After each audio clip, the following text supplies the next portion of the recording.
এই যে হিন্দুরা থাকে এরা আমার ভাই, বৌদ্ধরা আমার ভাই, খ্রিস্টানরা আমার ভাই, ইহুদিরা আমার ভাই, তারা দিনই ভাই নয়, তারা মায়ের পেটের ভাই নয়, তারা মানবিক দিক থেকে ভাই। ও মানুষ, আমিও মানুষ, ইসলাম মানুষকে সম্মান করে, চিল্লায় বলো ঠিক কিনা?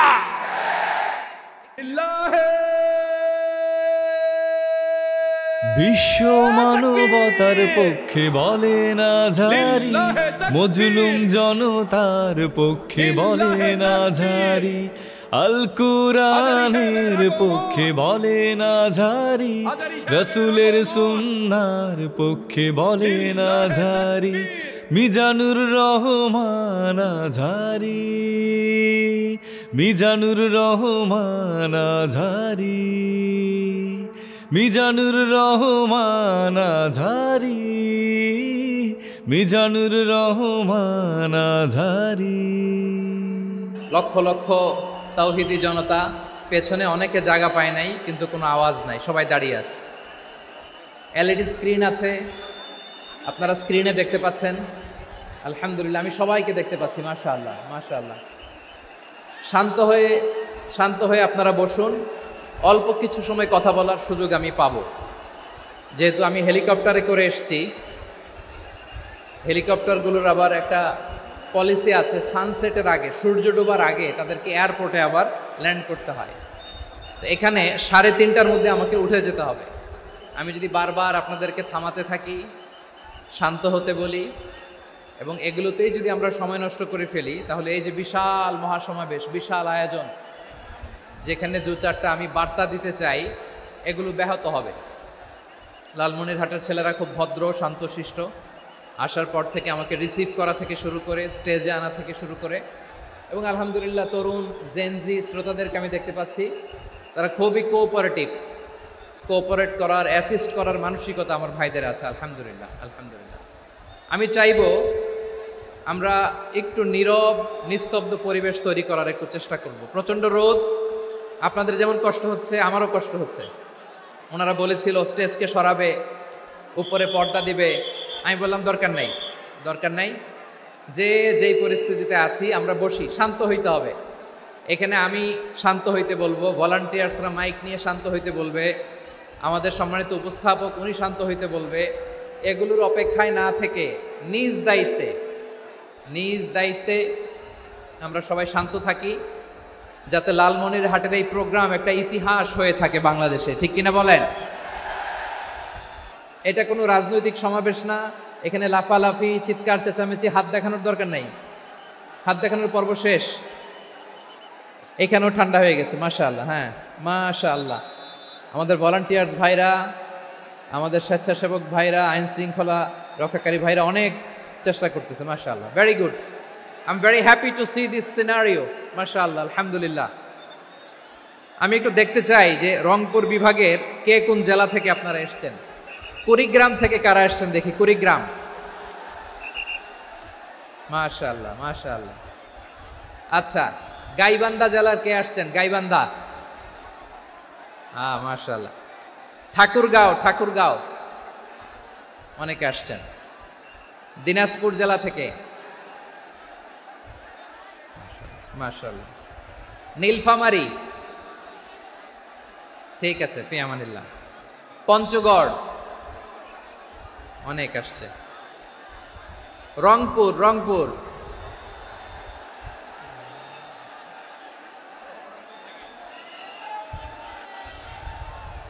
মাশাআল্লাহ, মাশাআল্লাহ, ঠিক আছে। লালমনিরহাটের কারা দেখি? লালমনিরহাট,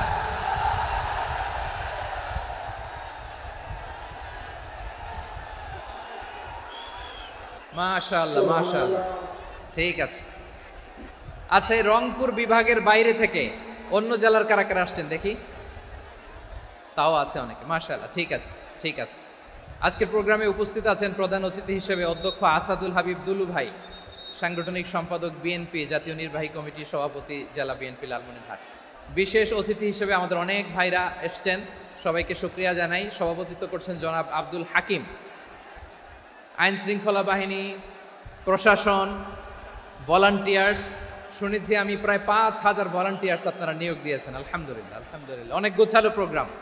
আমার প্রাণ ঢালা ভালোবাসা জানবেন, আমার হৃদয়ের গহীন থেকে ভালোবাসা নেবেন, শুভেচ্ছা জানবেন সবাই। ঠিক আছে, ঠিক আছে। প্রিয় ভাইরা, আমরা আর কাল বিলম্ব না করে মূল আলোচনায় চলে যেতে চাই। আজকে যে টপিকের উপর আমি কথা বলবো, টপিকটা হচ্ছে peaceful coexistence and communal harmony, শান্তিপূর্ণ সহাবস্থান এবং সাম্প্রদায়িক সম্প্রীতি। আমাদের বাংলাদেশে সাম্প্রদায়িক সম্প্রীতি আছে না নাই? আবহমান কাল থেকে আমরা মুসলিম, হিন্দু, বৌদ্ধ, খ্রিস্টান, পাহাড়ি, নৃগোষ্ঠী মিলেমিশে একাকার, আমরা সবাই মিলে বাংলাদেশ। আওয়াজ করে বলেন ঠিক কিনা? আমাদের পারস্পরিক সম্প্রীতি, ভালোবাসা, সৌহার্দ্যপূর্ণ আচরণ, বোঝাপড়া এটা বেশ মজবুত। তবে মাঝে মাঝে আমাদের এই সম্প্রীতির ভেতরে অনেকে ফাটল ধরাতে চায়। আমরা যে সুখে আছি, শান্তিতে আছি, এটা অনেকের ভালো লাগে না, ঠিক কিনা বলেন? আমাদের মধ্যে সাম্প্রদায়িক সম্প্রীতি, সৌহার্দ্যপূর্ণ আচরণ, ভালোবাসা এটা আবহমান কাল ধরে আছে। তার প্রমাণ আমরা তাফসিরুল মাহফিলের আয়োজন করলে আমাদের হিন্দু ভাইরা ডিস্টার্ব করে না, ঠিক কিনা? এবং আমি যদি বলি হাত তোলেন, হিন্দু ধর্মের কারা কারা এসেছেন, কত শত কত হাজার যে হাত উঠবে, আপনি অবাক হয়ে যাবেন। আমি চাচ্ছি না হাত উঠাতে। খুলনাতে সর্বশেষ যে আমি প্রোগ্রাম করে গেলাম, সেখানে কয়েকশো হিন্দু ভাই আসছে আমাদের আলোচনা শুনতে, আলহামদুলিল্লাহ। অনেক বৌদ্ধরা আসে, অনেক খ্রিস্টানরা আসে। এবার সফরেও অনেক হিন্দু ভাইরা আমার সাথে দেখা করেছে। তারা বলেছে, হুজুর আমরা আপনার আলোচনা শুনি, আলহামদুলিল্লাহ বলেন। So it's our responsibility to present hour religion to our non Muslim brothers and sisters. আমাদের অমুসলিম ভাই বোনদের কাছে ইসলামের সৌন্দর্য তুলে ধরা এটা আমাদের দায়িত্ব। We all are the ambassador of Islam. আমরা প্রত্যেকে দায়িত্বশীল, আমরা প্রত্যেকে এক একজন ইসলামের অ্যাম্বাসেডর, আলহামদুলিল্লাহ বলেন। এজন্য এমনভাবে দ্য বিউটি অফ ইসলাম, ইসলামের সৌন্দর্য আমাদেরকে ফুটিয়ে তুলতে হবে, যাতে করে নন মুসলিমরা শাহাদা পড়ে, কালিমা পড়ে মুসলমান হয়ে যায়। অনেক নন মুসলিম ভাই বোন আমাদের হাতে শাহাদা পড়ে, কালিমা পড়ে মুসলমান হয়েছে, অনেক। সো আমরা যেন ইসলামের বিউটিটাকে তুলে ধরতে পারি এবং এই যে সম্প্রীতি, এটাকে যেন আমরা অটুট রাখতে পারি। আদতে আদতে বাংলাদেশের ইতিহাস বলে আমাদের দেশে কোনো দাঙ্গা নাই, আছে? লালমনিরহাটের ভাইরা আওয়াজ করে বলেন, আমাদের দেশে হিন্দু মুসলিম দাঙ্গা আছে? আমরা ভাই ভাই, আওয়াজ করে বলুন তো, আমরা কি ভাই ভাই? কিন্তু কিছু দুষ্ট লোক আছে, তারা আমাদের সম্পর্কের মধ্যে ফাটল ধরাতে চায়, ঠিক কিনা বলেন? মাঝে মাঝে ঝগড়া লাগাতে চায়। দেখবেন পত্রপত্রিকায় দেখা যায় বিভিন্ন ধর্মীয় উপাসনালয়গুলোতে হামলা চালানো হয়। এগুলো রাজনৈতিক উদ্দেশ্য প্রণোদিত, এগুলোর সাথে ইসলামের কোনো সম্পর্ক নাই। এজন্য এই দুর্বৃত্তদের ব্যাপারে আমাদের সাবধান থাকতে হবে। আমরা সবসময় যেমনি ঐক্যবদ্ধ, ইউনাইটেড, আমরা যদি এরকম ইউনাইটেড থাকি, এই সমস্ত দুর্বৃত্তদের কালো হাত ভেঙে দিতে আমাদের 1 ঘন্টাও লাগবে না। চিল্লায় বলো ঠিক কিনা? আমরা সংঘবদ্ধ থাকবো। এই যে আমাদের পিসফুল কোএক্সিস্টেন্স, শান্তিপূর্ণ সহাবস্থান, যেদিন হিন্দুদের পূজা অনুষ্ঠান, আমরা ওই দিন তাফসির মাহফিল করি না, ঠিক কিনা বলেন? যেদিন আমাদের তাফসিরুল কোরআনের প্রোগ্রাম, ওই দিন আমাদের হিন্দু ভাইরা ডিস্টার্ব করে না, সুবহানাল্লাহ। হিন্দুদের পূজা অনুষ্ঠানে মাদ্রাসার ছাত্র যে পাহারা দেয়, গোটা বিশ্বে এরকম দৃষ্টান্ত নজির বিরল, ঠিক কিনা বলেন? আইন শৃঙ্খলা বাহিনীর পাশাপাশি মাদ্রাসার ছাত্ররা যে সেখানে পাহারা দেয়, গোটা পৃথিবীতে এই দৃষ্টান্ত আপনি পাবেন। মাদ্রাসার ছাত্ররা, তারা তো কোরআনের ধারক, তারা হাদিসের ধারক, তারা কেন মন্দির পাহারা দিবে? এই সম্প্রীতিকে ধরে রাখার জন্য, এই সৌহার্দ্যকে ধরে রাখার জন্য, আমাদের পারস্পরিক ভালোবাসাকে অটুট রাখার জন্য। আওয়াজ করে বলতে হবে ঠিক কিনা? এখন বলেন, আমাদের এই ভালোবাসা অটুট থাক আমরা চাই কি চাই না? আমরা হিন্দু মুসলিম মিলেমিশে শান্তিপূর্ণ সহাবস্থান, সাম্প্রদায়িক সম্প্রীতি, লালমনিরহাটের ভাইয়ের আওয়াজ করে বলুন, এই সাম্প্রদায়িক সম্প্রীতি আমরা চাই কি চাই না? আল্লাহ এই দেশকে তুমি বরকতময় করো, বাংলাদেশকে তুমি শান্তিময় করো। আওয়াজ করে সবাই বলেন আমিন। প্রিয় ভাইরা, আমি বলেছিলাম আমার আলোচনার বিষয় হচ্ছে শান্তিপূর্ণ সহাবস্থান, সাম্প্রদায়িক সম্প্রীতি। আমরা দেখব ইসলাম আমাদেরকে কি কি দিক নির্দেশনা দেয়। কান দুটো আমার দিকে করে রাখেন, আমি এখনো উঠে যাব, হাত মারায় লাভ নাই, আমি উঠে যাব। তাকায় থাকো আর কান খাড়া, আওয়াজ হবে না। হ্যাঁ, মাশাআল্লাহ মাশাআল্লাহ, ঠিক আছে। আমরা দেখবো যে রাসূল সাল্লাল্লাহু আলাইহি ওয়াসাল্লাম এই পিসফুল কোএক্সিস্টেন্সের জন্য আমাদের কি শিখিয়েছেন, কি কি গাইডলাইন দিয়েছেন। আমরা 1 2 3 4 করে এগুলো আপনাদের সাথে শেয়ার করব। আমি আপনাদের খেদমতে সূরাতুল আনআমের 108 নম্বর আয়াত তেলাওয়াত করেছি। এখানে আল্লাহ রাব্বুল ইজ্জা ওয়াল জালাল তিনি ইরশাদ করছেন, ওয়ালা তাসুব্বুল্লাযীনা ইয়াদউনা মিন দুনিল্লাহি ফায়াসুব্বুল্লাহা আদওয়াম বিগাইরি ইলম কাযালিকা যায়্যান্না লিকুল্লি উম্মাতিন আমালাহুম সুম্মা ইলা রাব্বিহিম মারজিউহুম ফায়ুনাব্বিউহুম বিমা কানু ইয়ামালুন। রব্বুল আলামিন বলেন, গোলাম ও আমার ইমানদার বান্দারা, শোনো শোনো, লা তাসুব্বুল্লাযীনা ইয়াদউনা মিন দুনিল্লাহ ফায়াসুব্বুল্লাহা আদওয়াম বিগাইরি ইলম। আল্লাহ বলেন, ও বিশ্বাসীরা শোনো, যারা আল্লাহকে বেছে রেখে দেব দেবীর পূজা করে, অন্য উপাস্যের পূজা করে, তাদেরকে ডাকে, ওই দেবতাদেরকে তোমরা গালি দিও না। যদি ওই দেবতাদেরকে গালি দাও তাহলে ভুলবশত, শত্রুতাবশত তারা তোমাদের রব আল্লাহকে গালি দেবে, ঠিক কি না? তোমরা যদি তাদের দেবতাদের গালি দাও, ওরা রেগে তোমার আল্লাহরে গালি দিবে। রব্বুল আলামিন বলেন, খবরদার বিশ্বাসীরা, আল্লাহ ছাড়া যারা অন্যান্য উপাস্যদেরকে ডাকে, দেবতাদেরকে ডাকে, তাদেরকে তোমরা গালি দিও না। ওই সমস্ত দেবতাদেরকে যদি তোমরা গালি দাও তাহলে তারা আল্লাহকে গালি দিবে, ঠিক কিনা বলেন? আমরা দেবতাদের গালি দিলে ওরা আল্লাহকে গালি দিবে। রব্বুল আলামিন বলেন, খবরদার দেবতাদেরকে গালি দিও না, তাহলে ওরা তোমার রব আল্লাহরে গালি দেবে। প্রতিটি জাতির জন্য তাদের কাজকে আমি আল্লাহ সুশোভিত করে রেখেছি, তারা সবাই একদিন আমার কাছেই ফিরে আসবে। এরপর আমি রব্বুল আলামিন তাদের আমলনামা তাদেরকে জানিয়ে দেব। সুবহানাল্লাহ পড়ে। অন্য ধর্মের দেবতাদেরকে যে গালি দেওয়া যাবে না, এই আদেশটা কার? আরো জোরে বলুন, কার? গালি দিবেন কোন দেবতাকে? দিবেন? যদি দেন তাহলে ওরা আল্লাহরে গালি দিবে, তাহলে আল্লাহরে গালি খাওয়াইলো কে? আপনি, ঠিক কিনা বলেন? আমি আল্লাহকে গালি খাওয়ানোর কারণ হলাম, কারণ আমি যদি গালি না দিতাম ওরা আমার রবকে গালি দিত না। আওয়াজ করে বলেন, ঠিক কিনা? তাহলে প্রিয় ভাইয়েরা, ইসলাম আমাদেরকে শিখায়, সূরাতুল আনআমের 108 নম্বর আয়াত থেকে আমরা বুঝলাম, কোনো ধর্মকে ছোট করা যাবে না। অন্য ধর্মকে ছোট করা মানে ইসলামকে ছোট করা। অন্য ধর্মের দেবতাকে গালি দেওয়া মানে আল্লাহকে গালি খাওয়ানো। আওয়াজ করে বলেন, ঠিক কিনা? খবরদার, এটা করা যাবে না। আর অন্য ধর্মের দেবতাকে যদি আপনি গালি দেন, ওরা ইসলাম থেকে দূরে সরে যাবে। যাও ইসলামের প্রতি আকৃষ্ট হয়েছিল আর কোনোদিন ইসলামের ধারে কাছে আসবে না। আওয়াজ করে বলেন, ঠিক কিনা? গালি দিব না, বরং ইসলামের beauty, the beauty of Islam, ইসলামের সৌন্দর্যকে আমরা তুলে ধরব। আমরা যদি বিশ্বনবী সাল্লাল্লাহু আলাইহি ওয়াসাল্লামের জীবনের দিকে তাকাই, তাহলে আমি দেখব বিষ্ণু ইসা ইসলাম মক্কাতে কিংবা মদিনাতে অন্য ধর্মের লোকদের সাথে খুব পিসফুলি লাইফ লিড করেছেন। হোক মুশরিক, হোক খ্রিস্টান, হোক ইহুদি, বিশ্বনবী সবার সাথে মিলেমিশে ছিলেন। আলহামদুলিল্লাহ বলেন। ইসলাম হচ্ছে পিসফুল রিলিজিয়ান। অন্য ধর্মের প্রতি সহনশীলতার সবক ইসলাম আমাদেরকে দেয়।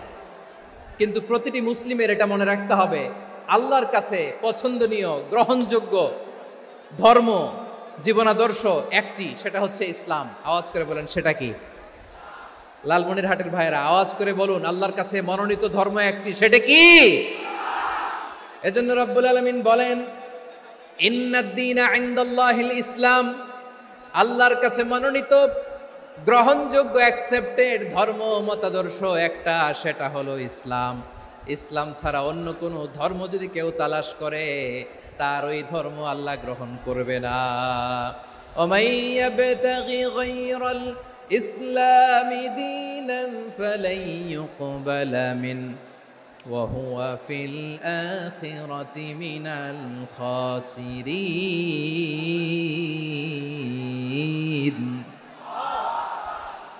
Whoever seek anything except Islam, that won't be accepted from him, and he will be loser in the day of judgment. কিয়ামতের দিন ইসলাম ছাড়া কেউ যদি অন্য কোনো ধর্ম তালাশ করেছে দুনিয়াতে, তার এই মতাদর্শ গ্রহণ করা হবে না, and he will be loser. সে হবে লুজার, ক্ষতিগ্রস্ত, হাই হাই কোম্পানির ম্যানেজার।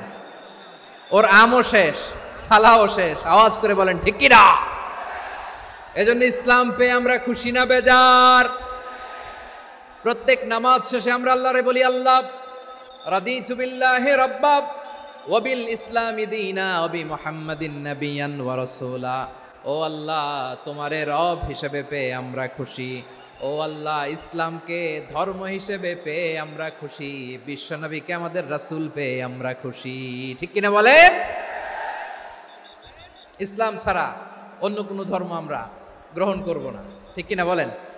আল্লাহর কাছে অ্যাকসেপ্টেড রিলিজিয়ান একটা, সেটা ইসলাম।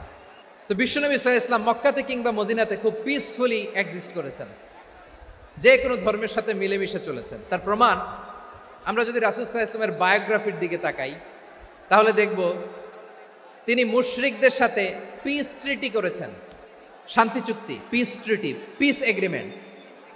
আপনারা হুদাইবিয়ার সন্ধির নাম শুনেছেন? আমার লালমনিরহাটের কলিজার টুকরা ভাইয়েরা, হুদাইবিয়ার সন্ধির নাম আপনারা শোনেন নাই? ৬ষ্ঠ হিজরিতে বিষ্ণু ঈসা ইসলাম মুশরিকদের সাথে এই ট্রিটি করেছেন, চুক্তি। কাদের সাথে? মুশরিকদের সাথে। আমরা তো মুসলমান বসতে পারি না। আমরা দুই মুসলিম ভাই একসাথে বসে চা খেতে পারি না, গল্প করতে পারি না। বিষ্ণু ঈসা ইসলাম মুশরিকদের সাথে ট্রিটি করেছেন, হুদাইবিয়ার সন্ধি। এই সন্ধির আগে মক্কা থেকে কেউ মদিনায় যেতে পারে না, মদিনা থেকে কেউ মক্কায় যেতে পারে না। কিন্তু এই সন্ধির পরে ট্রাফিক স্বাভাবিক হয়ে গেল। মক্কার লোকেরা মদিনায় আসতে পারে, মদিনার লোকেরা মক্কায় আসতে পারে। এটাকে বলে সুলহে হুদাইবিয়া, the peace agreement of Hudaibiya, শান্তি চুক্তি। আমরা পৃথিবীতে এখন অনেক শান্তি চুক্তির নাম শুনি, এগুলো সব the piece treaty of Hudaibiya থেকে কপি করা। আল্লাহু আকবার। তাহলে বিশ্বনবী সাল্লাল্লাহু আলাইহি সাল্লাম তিনি যে শান্তিপূর্ণ সহাবস্থানে বিশ্বাসী ছিলেন, মুসলমানেরা যে অন্য ধর্মের প্রতি সহনশীল, তার প্রমাণ হচ্ছে এই পিস ট্রিটি। শুধু তাই নয়, মদিনায় যে বিষ্ণু ইসলাম মদিনা চার্টার করলেন, মদিনা সনদ, সাহিফাতুল মদিনা, এটার বলে মদিনা চার্টার। যে ওয়েস্টে, ইউরোপে, আমেরিকাতে তারা অনেক চার্টার করে, এই সব চার্টার মদিনা চার্টার থেকে কপি করা। আওয়াজ করে পড়েন সুবহানাল্লাহ। বিষ্ণু ইসলাম মদিনায় গেলেন, মদিনাতে মুসলিম, মুশরিক, ইয়াহুদি, এই তিন ধর্মের লোক মিলে সব স্টেক হোল্ডার যারা আছে সবাইকে নিয়ে বিষ্ণু ইসলাম মদিনা চার্টার করলেন, মদিনা সনদ। পড়েন সুবহানাল্লাহ। শুধু তাই নয়, মক্কাতে বিশ্বনবী পিস এগ্রিমেন্ট করলেন, শান্তি চুক্তি মুশরিকদের সাথে। মদিনাতে যে বিশ্বনবী মদিনা চার্টার করলেন, মদিনা সনদ করলেন ইহুদিদের সাথে। আবার মদিনাতে বিশ্বনবী ইহুদিদের সাথে পিস ডায়ালগ করলেন, ইন্টারফেথ ডায়ালগ করলেন, আন্তধর্মীয় সংলাপ করলেন। যেই সংলাপের মূল ভিত্তি ছিল তাওহীদ। মূল ভিত্তি ছিল কি? তাওহীদ। বিশ্বনবী ইহুদিদেরকে ডাকলেন, আহ্বান করলেন, কুল ইয়া আহলাল কিতাবি তাআলাউ ইলা কালিমাতিন সাওয়াইন বাইনানা ওয়া বাইনাকুম আল্লা না'বুদা ইল্লাল্লাহ ولا نشرك به شيئا ولا يتخذ بعضنا بعضا أربابا من دون الله فإن تولوا فقولوا اشهدوا بأننا مسلمون سبحان الله পড়েন। বিশ্বনবী মদিনার ইহুদিদের ডেকে বললেন, ও ইহুদিরা, শোনো শোনো, আসো এমন একটা আদর্শের প্রশ্নে আমরা একত্রিত হই, যে আদর্শের প্রচার তোমাদের নবীরাও করেছে, আমিও করি। যে আদর্শের কথা তোমাদের পবিত্র ধর্মগ্রন্থগুলোতে আছে, আমার কোরআনেও আছে, সেটা হলো তাওহীদ। আমরা এক আল্লাহ ছাড়া কারো ইবাদত করব না, আল্লাহর সাথে কাউরে শরীক করব না, আল্লাহ ছাড়া কাউরে রব মানব না। পড়েন সুবহানাল্লাহ। তাহলে আমার প্রিয় লালমনিরহাটের ভাইরা, মদিনাতে যে তিনি মদিনা চার্টার করলেন, মদিনা সনদ, পিস ডায়ালগ করলেন, শান্তির সংলাপ, ইন্টারফেথ ডায়ালগ করলেন, আন্তধর্মীয় সংলাপ, যার ভিত্তি ছিল তাওহীদ। সুবহানাল্লাহ পড়েন। তাহলে অন্য ধর্মের প্রতি সব সময় ইসলাম সহনশীল, টলারেন্স। যদি আপনি দেখতে চান ইসলামের নবী বিশ্ব নবীর দিকে তাকান, ঠিক কিনা বলেন? আমরা তো সংখ্যালঘুদের রাইটস প্রোটেক্ট করার জন্য কত আইন বানাই, কত বৈঠক করি, কত সংবাদ সম্মেলন করি। বিষ্ণু সাল্লাল্লাহু আলাইহি ওয়াসাল্লাম সংখ্যালঘুদের রাইটসের ব্যাপারে, অধিকারের ব্যাপারে যে কথা বলেছেন, শুনলে আপনি অবাক হয়ে যাবেন।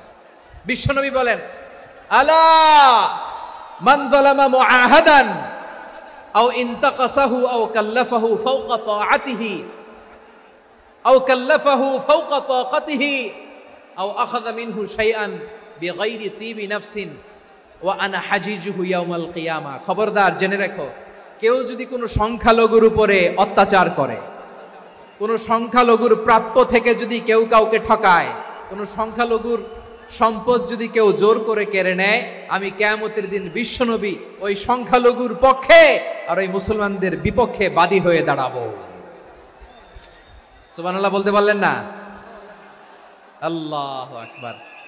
আপনি নামাজি, আপনি মুসল্লি, আপনি হাজী সাহেব, তাহাজ্জুদ পড়তে পড়তে কপালে দাগ ফেলে দিছেন, আপনার প্রতিবেশী হিন্দু, ভাবছেন আমার তো পাওয়ার আছে, ওর জমিটা দখল করি। বিশ্বনবী বলেন, কিয়ামতের দিন ওই হিন্দুর পক্ষে তোর বিরুদ্ধে আমি বাদী হয়ে দাঁড়াবো। পৃথিবীর কোন ধর্মে এরকম স্টেটমেন্ট পাবেন? পাবেন? আপনি ভাবছেন আপনি নামাজ পড়লে হাজী সাহেব কপালে দাগ ফেলায় দিলে আপনি সেলসেলায় জান্নাতে চলে যাবেন না? খবরদার। বিশ্বনবী বলেন, কোন সংখ্যালঘুর উপর যদি কেউ আক্রমণ করে, তার প্রাপ্য তাকে না দিয়ে যদি তাকে ঠকায়, তার উপর জুলুম করে, তার সম্পদ যদি কেড়ে নেয়, আমি নবী, তুমি মুসলিম হইতে পারো, মুসল্লি হইতে পারো, তার পক্ষে তোমার বিপক্ষে আল্লাহর দরবারে বাদী হয়ে দাঁড়াবো। আচ্ছা লালমনিরহাটের ভাইরা, বিশ্বনবী যদি কিয়ামতের দিন কারো বিপক্ষে দাঁড়ায়, ও তো সেলসেলায়া জান্নাতি, তাই না? জান্নাতি না?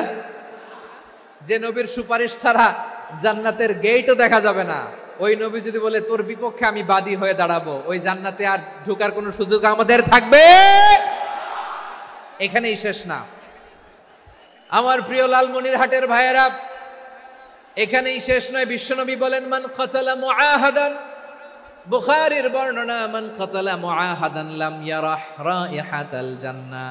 অন্যায় ভাবে কোন মুসলিম যদি কোনো সংখ্যালঘুরে হত্যা করে, জান্নাতে যাওয়া তো দূরের কথা, ওই মুসলিম জান্নাতের ঘ্রাণও পাবে না। সেই বুখারীর বর্ণনা, মান কাতালা মুআহাদান লাম ইয়ারাহ রাইহাতাল জান্নাহ ওয়া ইন্না রিহাহা লা ইউজাদু মিন মাসিরাতি 40 আমা। যে জান্নাতের ঘ্রাণ 40 বছর দূরের রাস্তা থেকেই পাওয়া যায়। সুবহানাল্লাহ পড়েন। প্রিয় ভাইরা, এখান থেকে জান্নাতে পৌঁছতে লাগবে 40 বছর। এত দূর। কত বছর? সবাই বলেন কত বছর? এখান থেকে জান্নাতে পৌঁছতে লাগবে 40 বছর। এত দূরে থাকতেই জান্নাতের ঘ্রাণ আপনার নাকে এসে ধাক্কা মারবে। বিষ্ণুই বলেন, যে ব্যক্তি কোনো সংখ্যালঘুকে হত্যা করে, জান্নাতে তো ঢুকতে পারবেই না, জান্নাতের ঘ্রাণও তার নাকে লাগবে না। পড়েন নাউযুবিল্লাহ। তাহলে সংখ্যালঘুদের ব্যাপারে ইসলামে অধিকার দেয়া আছে না নাই? লালমনিরহাটের ভাইয়ের আওয়াজ করে বলেন, আমার সংখ্যালঘু হিন্দু ভাইদের রাইটস, অধিকার আমাদের ইসলামে প্রোটেক্টেড আছে না নাই? এখানেই শেষ না। বিষ্ণু ইসলাম আপনার অমুসলিম প্রতিবেশীর সাথে ভালো আচরণ করতে বলেছে। আমাদের হয় না এটা মুসলিম পাড়া, ওটা বৌদ্ধ পাড়া, হয় না? অনেক সময় হয় না এটা আমাদের মুসলিম পাড়া, ওইটা হিন্দু পাড়া, এরকম আছে না নাই? লালমনিরহাটে নাই না? আছে? হিন্দু যদি আপনার প্রতিবেশী হয় কি করবেন? ওর কষ্ট দিবেন নাকি? কেন? ও তো হিন্দু, ও তো আমার আল্লাহরে ডাকে না, ওরা কষ্ট দিলে জায়েজ হবে না? খবরদার। বিষ্ণু ইসলাম বলেন, মান কানা ইউমিনু বিল্লাহ ওয়াল ইয়াউমিল আখির ফালিউকরিম জারাহ।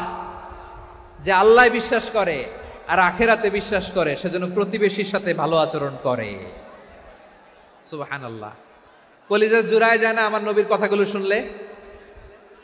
যে আল্লাহ বিশ্বাস করে, যে আখিরাতে বিশ্বাস করে, সেজন্য প্রতিবেশীর সাথে ভালো আচরণ করে। এখানে বলছে মুসলিম প্রতিবেশী বলছে, নামাজি প্রতিবেশী বলছে, আল্লাহওয়ালা প্রতিবেশী বলছে না। প্রতিবেশী আস্তিক হোক নাস্তিক হোক, প্রতিবেশী মুমিন হোক মুশরিক হোক, প্রতিবেশী হইলেই তার সাথে ভালো আচরণের দরকার আছে না নাই? আমার প্রিয় লালমনিরহাটের ভাইয়েরা, বিষ্ণু ইসা ইসলাম ওনার ইহুদি প্রতিবেশীদের দেখাশোনা করতেন। আওয়াজ না শোনা যাক, আমারও তো দেখা যায়, তাকায় থাকেন, তাকায় থাকলে সওয়াব হবে। কোরআনের কথা যেখান থেকে হয় এদিকে তাকায় থাকলেই বরকত। তাকায় থাকেন। জি জি, মাইক, আমি তো আর মাইক ঠিক করতে আসি না এদিকে, এই মাইক ঠিক করব, ওই মাইক ঠিক করব, ওদিকে পাইলট বলবে হুজুর চলে আসেন। জি বসুন বসুন, মাশাআল্লাহ, হ্যাঁ খুব শান্ত, ঠিক আছে। পুলিশ ভাইরা না খেয়ে দিনরাত আপনারা যাতে সুশৃঙ্খল একটা প্রোগ্রাম উপহার পান এটাই চেষ্টা করতেছে, আপনাদেরকে কষ্ট দিতে আসে নাই, একটু একটু সহযোগিতা করেন। জি মাশাআল্লাহ, হ্যাঁ ঠিক আছে। আমার প্রিয় ভাইরা, প্রতিবেশী আস্তিক হোক নাস্তিক হোক, মুসলিম হোক হিন্দু হোক, তার সাথে ভালো আচরণ করতে হবে। বিষ্ণু ইসা ইসলাম ওনার ইহুদি প্রতিবেশীর বাসায় যেতেন। কোন প্রতিবেশী? ইহুদি। আওয়াজ করে বলেন, কোন প্রতিবেশী? ইহুদি। এক ইহুদি কিশোর বিষ্ণু ইসা ইসলামের খেদমত করতে, ইহুদি ছেলে আমার নবীর খেদমত করতো, তারা ছিল নবীর প্রতিবেশী। তো অনেক দিন হয় ইহুদি ছেলেটা আসে না। বিষ্ণুনবী খোঁজ দিলেন, ঘটনা কি? একটা ইহুদি ছেলে না আমার খেদমতে আসতো, ছেলেটা কই? খোঁজ নিয়ে জানলেন ছেলেটা অসুস্থ। বিষ্ণু ইসা ইসলাম ওই ইহুদির বাড়িতে চলে গেলেন ওই ছেলেটাকে দেখা করার জন্য, ভিজিট করার জন্য। সুবহানাল্লাহ পড়বেন না? গেলেন, যে দেখে ইহুদি ছেলেটা মুমূর্ষ, জান জান যায় যায় ভাব, বিছানায় পড়ে আছে, তার বাবা দাঁড়ানো। বিশ্বনবী তার মাথার পাশে বসলেন, মাথায় হাত বুলিয়ে দিলেন, আর ছেলেটাকে বললেন আসলিম, হে ইহুদি ছেলে আসলিম, ইসলাম ধর্ম গ্রহণ করো। তো ছোট্ট ছেলে ভাবে আমরা ইহুদি, এখন ইসলাম ধর্ম গ্রহণ করলে আব্বা যদি বকা দেয়, ফানাযারা ইলা ওয়াজহি আবি, ছেলেটা তার বাবার চেহারার দিকে তাকালো, দেখি আব্বা কি কয়। আব্বা যদি বলে তাইলে ইসলাম ধর্ম গ্রহণ করবে। ইহুদি ছেলেটা তার বাবার দিকে যখন তাকালো, ওর বাবা বলে আতিয়া আবুল কাসিম, আবুল কাসিম যা বলে তাই করো। আবুল কাসিম হচ্ছে বিষ্ণু ইসা ইসলামের একটা কুনিয়াত, উপনাম। আমার রাসূলের বড় ছেলের নাম ছিল কাসেম। যেমন দেখবেন আমাদের এলাকায় কারো ছেলের বড় ছেলের নাম যদি হয় আব্দুল্লাহ, এরা আব্দুল্লাহর বাপ বলে ডাকে। কারো বড় মেয়ের নাম যদি হয় ফাতেমা, এরা কি ডাকে? ফাতেমার বাপ বলে না? তো বিষ্ণু ইসা ইসলামের বড় ছেলের নাম ছিল কাসেম। ইহুদি বাবা বলল আতিয়া আবুল কাসেম, আবুল কাসেম যা বলে তাই শোনো, মানে মোহাম্মদ যা বলে তাই শোনো। এই কথা শুনে ছেলে সাহস পাইছে, ছেলে আবার পড়তে আরম্ভ করলো আশহাদু আল্লাহ ইলাহা ইল্লাল্লাহ ওয়া আশহাদু আন্না মুহাম্মাদার রাসূলুল্লাহ, পড়েন আল্লাহু আকবার। বিশ্বনবীর আহ্বান শুনে ওই আহ্বানে সাড়া দিয়ে ইহুদি ছেলে শাহাদা পড়ে মুসলমান হয়ে গেল। তার হৃদয়টারে ঈমানের নূর দিয়ে আলোকিত করে দিল কে? প্রিয় ভাইরা, এবার রাসূল সাল্লাল্লাহু আলাইহি ওয়াসাল্লাম বের হয়ে আসলেন ঘর থেকে, আর বললেন আলহামদুলিল্লাহিল্লাযী আনকাযাহু মিনান নার, প্রশংসা সে আল্লাহর যে আল্লাহ জাহান্নামে চলে যাচ্ছিল প্রায় এমন একটা লোককে মুহূর্তের মধ্যে কালেমায়ে শাহাদাতের বদৌলতে জান্নাতি বানায় দিলেন। আওয়াজ করে পড়েন সুবহানাল্লাহ। এই হাদিস থেকে আমরা কি শিখলাম? What is the moral of the story?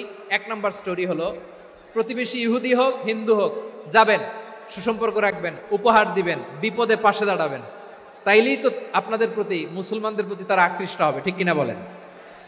আপনি যদি হিন্দুদের সাথে বৌদ্ধদের সাথে নাই মিশেন, নাস্তিকের কাছে নাই যান, তো ইসলামের সৌন্দর্যটা ওরা বুঝবে কেমনে?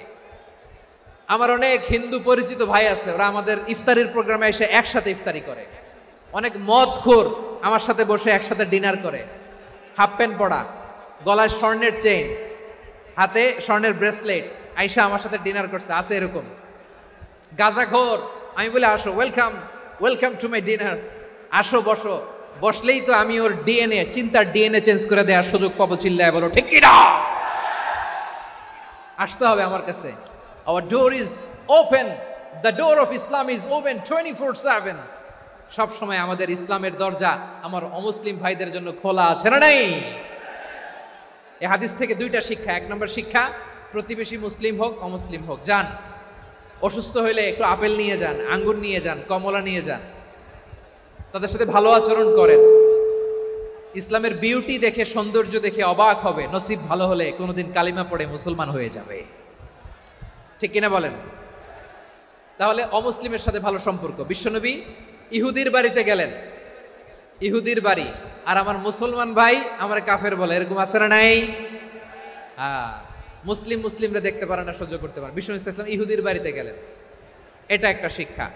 আচ্ছা, 2 নম্বর শিক্ষা হলো বিষ্ণু ইসলামের খাদেম ছিল ইহুদি, এতদিন খেদমত করলো, একদিনও বিশ্বনবী ওরা কালিমার দাওয়াত দেয় নাই। কারণ কি? বিশ্বনবী একটা ভালো সময়ের অপেক্ষা করতেছিলেন, প্রপার টাইমিং। দায়ীর কাজ হচ্ছে দাঈ ইলাল্লাহ, সে হচ্ছে সুযোগ সন্ধানী। দায়ী সুযোগ খোঁজে, কখন দাওয়া দিলে ব্যাটে বলে হবে, ঝোপ বুঝে কোপ মারে, ঠিক কিনা বলেন? বিষ্ণু ইসলাম ভালো সময়ের অপেক্ষা করতেছিলেন, দেখি ভালো সময় আসুক আসুক আসুক আসুক। আস্তে আস্তে এমন সময় আসছে, ছেলে এবার মুমূর্ষ। অসুস্থ ব্যক্তির হৃদয় অত্যন্ত নরম থাকে, হসপিটালে যখন কেউ যায় তার হৃদয়টা বড্ড নরম থাকে, মৃত্যুর ভয়ে তার অন্তরটা নরম থাকে, ঠিক কিনা বলেন? এই প্রপার টাইমিং এর অপেক্ষা করতেছিলেন। যখনই টাইমিং পেয়েছেন, দাওয়াত দিলেন, পড়ো লা ইলাহা ইল্লাল্লাহ, সুবহানাল্লাহ পড়েন সবাই। তাহলে ইসলাম অমুসলিম প্রতিবেশীর সাথে ভালো আচরণ করতে বলে, ইসলাম অমুসলিম মাতা পিতার সাথেও ভালো আচরণ করতে বলে। মাতা পিতা যদি অমুসলিম হয় তাহলে ফেলে দিতে পারবেন? পারবেন? আমার লালমনিরহাটের ভাইয়েরা, অনেক হিন্দু ছেলে আমাদের হাতে শাহাদা পড়ে মুসলিম হয়, কিন্তু ওর মা মুসলমান হয় নাই, বাবাও হয় নাই, এরকম আছে না নাই? তো ও হয়েছে মুসলিম, মা বাপ হিন্দু, এখন মা বাপ কি বাদ? হ্যাঁ, মা বাপ বাদ দেয়া যাবে? যেই মা আপনারে 9 মাস 8 মাস পেটে ধারণ করলো, আপনার মায়ের নার ছেঁড়া ধন, আপনি ওই মারে বাদ দিতে পারবেন? যেই মায়ের বুকের তাজা দুধ খেয়ে আপনি আজকে বাড়ন্ত তাজা তরতাজা, ওই মারে বাদ দেয়া যাবে? মায়ের এক ধারে দুধের দাম, কাটিয়া গায়ের চাম, পাপোশ বানাইলে ঋণের শোধ হবে না, এমন দরদি ভাবে কেউ হবে না আমার মাহা গো, ঠিক কিনা? মাকে তো বাদ দেয়া যায় না। وَقَضَى رَبُّكَ أَلَّا تَعْبُدُوا إِلَّا إِيَّاهُ وَبِالْوَالِدَيْنِ إِحْسَانًا।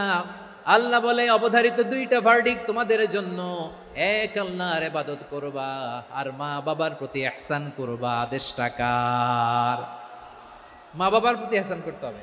আমার মা হিন্দু হোক, ভালো আচরণ করতে হবে, বৌদ্ধ হোক, ভালো আচরণ করতে হবে। আমার যে সমস্ত হিন্দু ভাইয়েরা মুসলিম হয়েছ, তোমাদের মা বাবা এখনো মুসলমান হয় নাই, তাদের সাথে ভালো আচরণ করতে হবে। খেদমত নিজে করতে হবে অথবা খেদমতের ব্যবস্থা করাই দিতে হবে। মান্থলি যে খরচ লাগে এটা দিতে হবে। আরে তুমি এখন মুসলিম, তোমার মা বাবা হিন্দু, এখনই তো সুযোগ ইসলামের সৌন্দর্য দেখানো। এখন মা বাবা যদি দেখে আরে এটা হিন্দু থাকতে তো বদমাইশ ছিল, বেয়াদব ছিল, কি এমন ধর্ম সে গ্রহণ করলো যেটা গ্রহণের সাথে সাথে সে পাল্টে গেল? কি এমন ধর্ম সে গ্রহণ করেছে যেটা তার জীবনকে আলোকিত করে দিয়েছে? নসিব ভালো হইলে তারাও কালিমা পড়ে মুসলমান হয়ে যাবে। বিষ্ণু ইসলামের স্ত্রীর নাম ছিল আয়েশা রাদিয়াল্লাহু তাআলা আনহা, আবু বকর রাদিয়াল্লাহু তাআলা আনহুর মেয়ে। আবু বকর রাদিয়াল্লাহু তাআলা আনহুর আরেক মেয়ের নাম হচ্ছে আসমা। কি নাম? দুজনই আবু বকর রাদিয়াল্লাহু তাআলা আনহুর মেয়ে, আসমা আর আয়েশা। নাম দুইটা কেমন লাগে? আসমা নামটা কেমন লাগে? আয়েশা নামটা কেমন লাগে? লালমনিরহাটে অনাগত যদি কন্যা সন্তান হয়, যদি মনে চায় আসমা রেখে দিতে পারবেন, যদি মনে চায় আয়েশা রেখে দিয়েন। দেশে বিদেশে এয়ারপোর্টে রাস্তা ঘাটে শুধু বলে হুজুর একটা নাম দেন, আমার ছেলের একটা নাম দেন, মেয়ের একটা নাম দেন। তো আমার মনে আছে যশোরের 8 দিনের মাহফিলে আমি 1-2টা নাম দিয়েছিলাম। আজকে লালমনিরহাটের এই প্রোগ্রামে কন্যা সন্তান যদি হয় 2টা নাম দিলাম, আসমা কিংবা আয়েশা। ইনশাআল্লাহ পড়েন। দুজন বোন, এক মায়ের না, বাবা এক মা দুইজন। আয়েশা রাদিয়াল্লাহু তাআলা আনহার মায়ের নাম উম্মে রুমান, আর আসমা রাদিয়াল্লাহু তাআলা আনহার মায়ের নাম কুতাইলা বিনতে আব্দুল উজ্জা। আবু বকর রাদিয়াল্লাহু তাআলা আনহু 4টা বিয়ে করেছিলেন। তো একই ঘটনা ঘটেছে এই ফ্যামিলিতে। আসমা ইসলাম ধর্ম গ্রহণ করে মুসলিমা, কিন্তু তার মা কুতাইলা মুশরিকা। আওয়াজ করে বুঝে থাকলে বলেন, আসমার মা মুশরিকা। তার মানে মেয়ে মুসলিম, মা অমুসলিম। ভেজাল আছে না নাই? কিন্তু কুতাইলা আর ধৈর্য ধারণ করতে পারে না। নার ছেড়া ধন, কলিজার টুকরা ধন, কলিজার টুকরা সন্তান আসমারে দেখতে বড্ড মন চায়।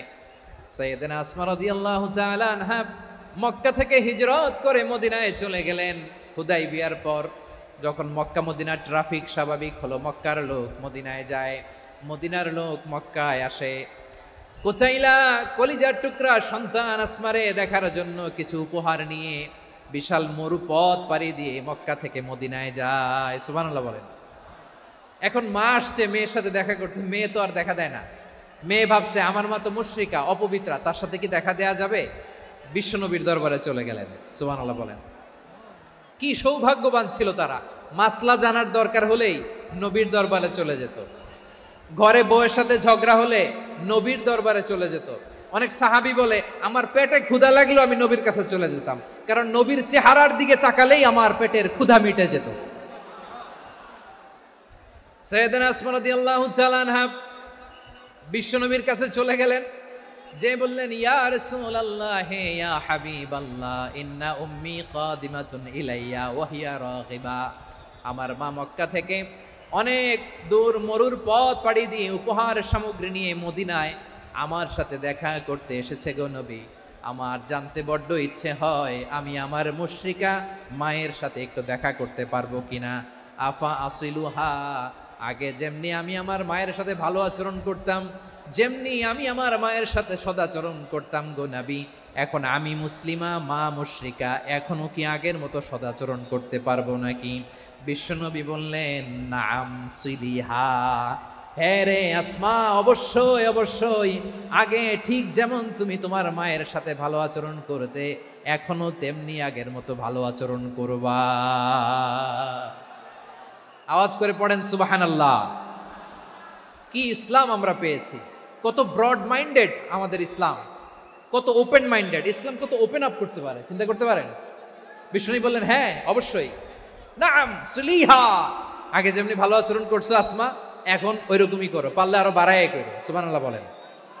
তাহলে আমার যে হিন্দু ভাইয়েরা হিন্দু বোনেরা ইমানের বদৌলতে দৌলতে আপনি ধন্য হয়েছেন, আপনার আম্মা আব্বা এখনো মুসলমান হয় নাই, তাদের জন্য দোয়া করেন, তাদের জন্য দোয়া করেন, আল্লাহ যেন তাদেরকেও ইমানের দৌলত দান করে। আমরা সবাই পড়ি আমিন, আরো জোরে পড়েন আমিন। এখন বলেন ইসলাম কি ন্যারো মাইন্ডেড রিলিজিয়ান না ব্রড মাইন্ডেড? লালমনিরহাটের যুবক ভাইরা আওয়াজ করো, ইসলাম কি ন্যারো মাইন্ডেড না ব্রড মাইন্ডেড? কতটা ব্রড মাইন্ডেড দেখেন।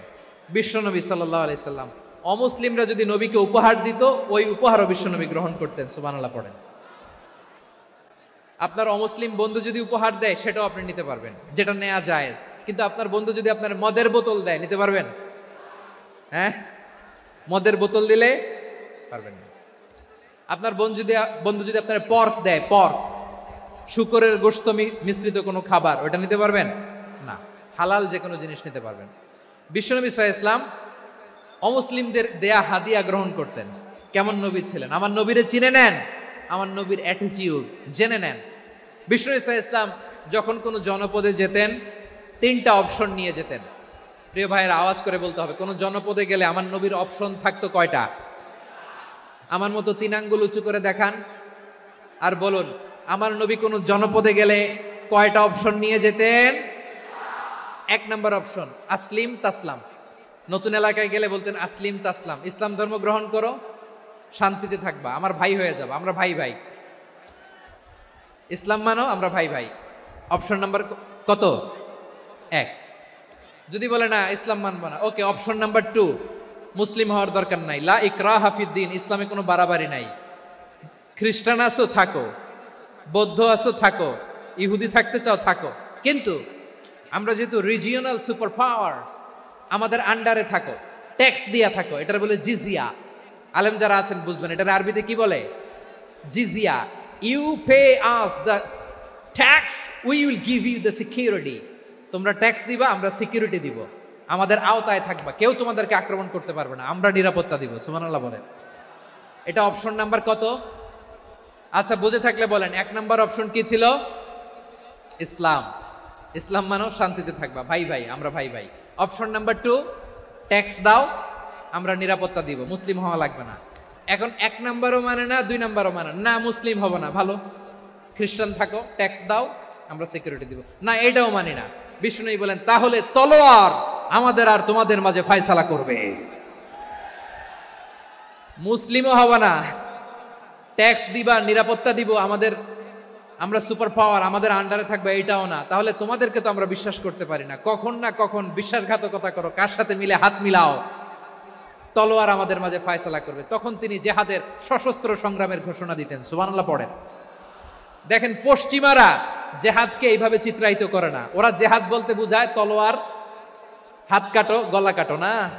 জেহাদ সশস্ত্র সংগ্রাম 3 নম্বরে। অধিকাংশ ক্ষেত্রেই বিশ্বনবীর সুন্দর আচরণ দেখে, আরে আমার নবীর যে নুরানি চেহারা, অনেকে তো কেবল সিরেফ চেহারাটা দেখেই কালিমা পড়ে মুসলমান হয়ে গিয়েছে। যারা মুসলিম হয় নাই তারা তাদের ইসলামেই বলবৎ ছিল, ট্যাক্স দিয়ে ইসলামের আন্ডারে ছিল। যারা এটাও মানে নাই ওইটাও মানে নাই, তাদের বিরুদ্ধে জেহাদ।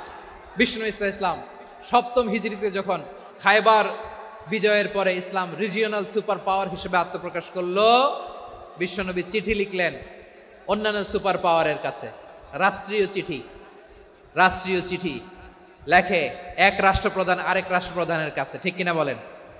জানেন না আপনারা? এই যে 24-এর ছাত্র নাগরিক অভ্যুত্থানে, এই অভ্যুত্থান যখন শুরু হয়, আমি তখন সাউথ আফ্রিকাতে, একটা স্ট্যাটাস দিয়েছিলাম, কোটা নয় গোটা দেশ সংস্কার করা লাগবে। শুধু বাংলাদেশ নয়, সারা বিশ্বের বাংলা ভাষাভাষী লোকেরা এই আন্দোলনের সাথে সমর্থন তারা করেছে, এটাকে সাপোর্ট করেছে, তারা সমর্থন দিয়েছে। আমাদের ইউনাইটেড আরব আমিরাতের বাংলাদেশি ভাইয়েরা তারা সেখানে রাস্তায় নেমে এসেছিল, জানেন?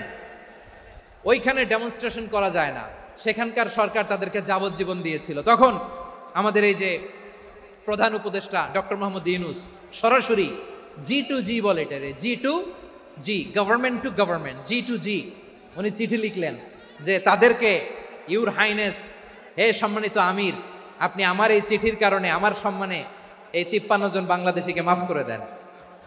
এই চিঠির বদৌলতে বেকসুর খালাস পেয়ে গিয়েছিল আমাদের ভাইরা, জানেন না এই ঘটনা আপনারা? তাহলে গভর্নমেন্ট টু গভর্নমেন্ট চিঠি দেওয়া হয়। 7ম হিজরিতে বিষ্ণু ইসলাম সব সুপার পাওয়ারের কাছে চিঠি দিলেন, রোমান সম্রাটের কাছে, পারস্য অধিপতির কাছে, মিশরের অধিপতির কাছে, সবার কাছে চিঠি লিখলেন।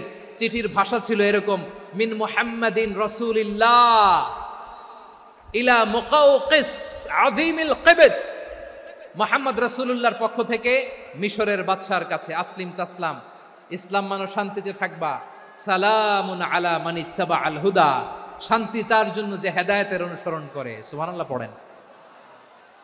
তো এই চিঠি অনেকে ভালোভাবে রিসিভ করেছে, অনেকে এই চিঠি পাওয়ার পরে নবীর কাছে আবার ইন রিটার্ন উপহার পাঠিয়েছে। কি পাঠিয়েছে? উপহার।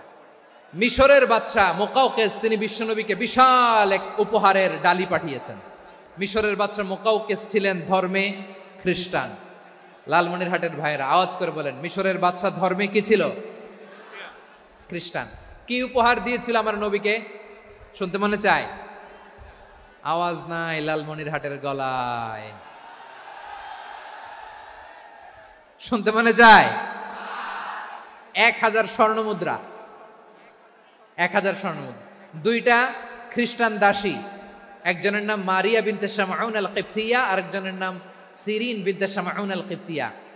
একজন খ্রিস্টান দাস 20 থান কাপড় জামা বানানোর জন্য, আমরা নবী যেন সেলাই করে জামা বানাতে পারে এজন্য 20 থান কাপড়, 20 থান ফাইন গার্মেন্ট। সুবহানাল্লাহ পড়বেন না? এরপরে একটা গাধা যেটার নাম ছিল উফাইর, আর একটা খচ্চর, এটার নাম ছিল দুলদুল। খচ্চর চিনেন? গাধা আর ঘোড়ার ক্রসিং এ যে প্রাণীটা দুনিয়াতে আসে এটার খচ্চর বলে। তো এই যে সুপার পাওয়ার খ্রিস্টান বাদশার কাছে নবী চিঠি লিখলেন, ওই খ্রিস্টান বাদশা আমার নবীকে উপহার দিল, বিশ্বনবী এই উপহারগুলো সানন্দে গ্রহণ করেছে। সুবহানাল্লাহ পড়বেন না? তাহলে অমুসলিম কেউ যদি আপনাকে উপহার দেয়, হালাল উপহার হলে আপনি গ্রহণ করতে পারবেন। অনুরূপভাবে পারস্যের বাদশা, রোম সম্রাট বিশ্বনবীকে উপহার পাঠিয়েছেন, আমার নবী সবগুলো উপহার গিফট গ্রহণ করেছেন। সুবহানাল্লাহ বলেন। তাহলে প্রিয় লালমনিরহাট আওয়াজ করে বলুন, ইসলাম কি ন্যারো মাইন্ডেড রিলিজিয়ন না ব্রড মাইন্ডেড? আম্মাজান আয়েশার কাছে মাসালা জানতে চায় মেয়েরা, হে আম্মাজান, অগ্নি উপাসকেরা তাদের ঈদের দিন নওরোজের সময় আমাদেরকে পাখি দেয়, নেওয়া যাবে? উনি বললেন, ওরা জবাই করে দিলে নেওয়া যাবে না, কিন্তু ওরা যদি ফলমূল এরকম খাবার দেয় এগুলো নেওয়া যাবে। তার মানে অমুসলিমদের দেয়া উপহার এটা গ্রহণ করা যায়। সুবহানাল্লাহ বলেন। শুধু তাই নয়, বিষ্ণু ঈসা ইসলাম অমুসলিমদের সাথে আর্থিক লেনদেনও করেছেন, ফিনান্সিয়াল ডিলিং করেছেন। অমুসলিমদের সাথে প্রয়োজনে আপনি ফিনান্সিয়াল ডিলিং করতে পারবেন। আমরা প্রায় দেখি বাজারের মিষ্টির দোকানগুলো আমার হিন্দু ভাইদের, তারপরে যে বারবার সব চুল কাটে যে নাপিত, অধিকাংশ নাপিতের দোকানে কারা? আমার হিন্দু ভাইরা। তা আপনি চুল কাটতে পারবেন কিনা বলেন? পারবেন। তার দোকান থেকে দই মিষ্টি কিনতে পারবেন কিনা? হ্যাঁ, আমার মুসলিম ভাইয়ের দোকান থাকলে ওইটারে আমি বেশি প্রায়োরিটি দিব, ঠিক কিনা? কিন্তু যদি তাদের সার্ভিস নিতে চান, প্রোডাক্ট নিতে চান, পারবেন। তার দলিল সহিহ বুখারী, আম্মা জান আয়েশা রাদিয়াল্লাহু তাআলা আনহা বলেন, ইশতারা রাসূলুল্লাহ সাল্লাল্লাহু আলাইহি ওয়াসাল্লাম মিন ইয়াহুদিয়িন তুআমান ওয়া রাহানাহু দিরআহু মিন হাদিদ। রাসূল সাল্লাল্লাহু আলাইহি ওয়াসাল্লাম এক ইহুদির কাছ থেকে, কার কাছ থেকে? সবাই বলে নাই, কার কাছ থেকে? আমার নবী, পেয়ারা নবী এক ইহুদির কাছ থেকে জব কিনেছিল, জব, বার্লি, যেটা দিয়ে রুটি বানায়। ওই জবের দাম দেওয়া টাকা পয়সা নবীর কাছে ছিল না, ফলে নবী ওনার একটা পোশাককে মর্গেজ রেখেছিলেন, মর্গেজ, বন্ধক, যে এখন এটার দাম দিতে পারবো না, কয়েক কেজি বার্লি নিয়ে যাই আর বন্ধক হিসেবে আমার জামাটা রেখে গেলাম, যেই দিন দাম দিব ওই দিন জামাটা ছুটায় নিয়ে যাব। সুবহানাল্লাহ পড়বেন না? বাকিতে নিছিলেন, বাকিতে। দিরআহু মিন হাদিদ, লোহার তৈরি বর্ম, মানে যুদ্ধের পোশাক, লোহা দিয়ে বানানো।